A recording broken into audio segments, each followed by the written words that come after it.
Pak Pendeta, saya mau bertanya, untuk raja-raja Israel, bukannya harus dari suku Yehuda, Pak?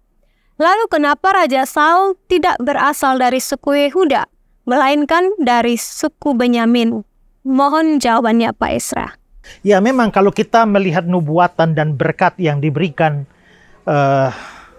Yakub kepada anak-anaknya, maka kita bisa lihat bahwa Yehuda itu akan menurunkan raja-raja. Dan memang pada akhirnya raja-raja Israel seperti Daud, Salomo, dan selanjutnya pada kerajaan Yehuda itu adalah memang dari keturunan Yehuda.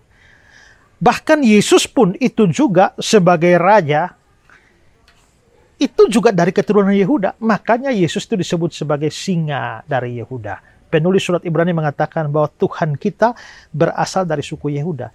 Lalu kenapa raja pertama Israel yakni Saul justru berasal dari suku Benyamin?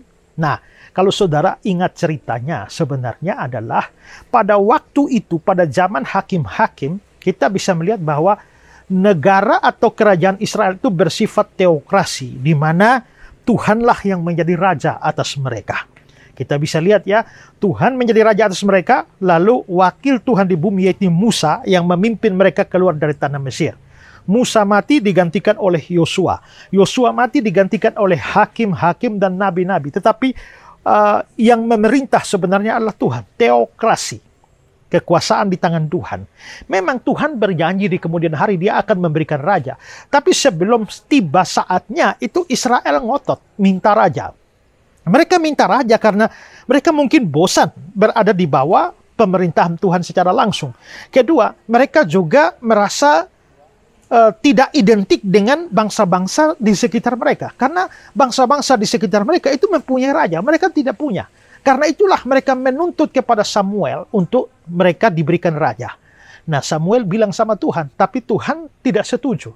Tuhan langsung beritahu kepada Samuel, kasih tahu mereka konsekuensinya kalau punya raja. Tapi mereka tetap ngotot minta raja. Akhirnya Tuhan mengabulkan permohonan itu, tapi Tuhan memberikan raja yang tidak benar, raja yang bukan seperti yang dia kehendaki. Itulah sebabnya dia tidak mengangkatnya dari suku Yehuda, tapi dari suku yang lain, suku Benyamin. Dia mengambil Saul, dan Saul itu orang yang tidak takut Tuhan. Saul itu memang awalnya orang yang baik, tapi kita bisa lihat bahwa di kemudian hari dia membuat begitu banyak pelanggaran, bahkan dia sampai terlibat dengan praktek kuasa gelap, dengan berurusan dengan dukun di Endor itu. Maka dengan kata lain, Saul itu sebenarnya raja yang jelek. Jadi Tuhan mengabulkan permohonan Israel untuk mendapatkan raja itu di dalam geramnya. Ya, dengan kata lain dia mau menghajar Israel dengan memberikan kepada mereka pemimpin yang buruk karena mereka ngotot minta raja. Nah, itu satu pelajaran juga bahwa kita kalau doa itu minta sesuatu pada Tuhan itu jangan ngotot. Karena kalau kita ngotot minta sesuatu di luar kehendak Tuhan, tapi ngotot, Tuhan bisa menghajar kita.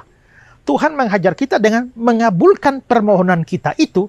Kan kadang-kadang Tuhan tidak mau mengabulkan permohonan kita itu karena dia sayang sama kita. Dia tahu bahwa kalau kita minta dan dia kasih, kita itu buta. Sehingga kadang-kadang kita minta sesuatu yang buruk yang kita tidak sadar bahwa permintaan itu bisa merugikan kita atau menghancurkan kita. Ya, tapi kita ngotot. Kalau kita lihat bagaimana Tuhan Yesus mengajar tentang doa, Bapa manakah yang anaknya minta roti, dia kasih batu? Dengan kata lain, Bapa yang baik itu pasti kasih roti, tidak akan kasih batu, biarpun batu mirip roti.